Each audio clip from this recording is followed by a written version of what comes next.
of Golden Stags for today. Oh, exactly. They're able to make a handful of them. Escamis, 8 to shoot. And he three. was fouled from the 3. Great play there mula kay Clint Escamis. Binato niya na lang doon, pero yun yung balak niya. Nakita mo yung galaw niya from that screen. Yan from that handoff. And look at that.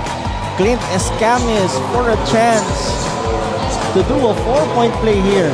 Sumabit yung bantay. Wala naman siyang extension. Pwede pa nga maging landing spot. Pero buti, palayo yung challenge ni Pascual. Sumabit siya dun sa isa. We're talking about the shot selection of Nico Aguilar. Coach Arvin, as Clint Escamis fires once again from the long range.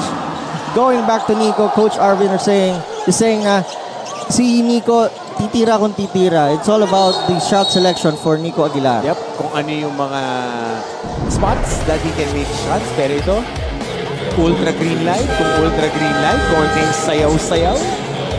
Napaluhod. Humalik pa sa hangin itong si Clint Escamis. Nasa sapatos.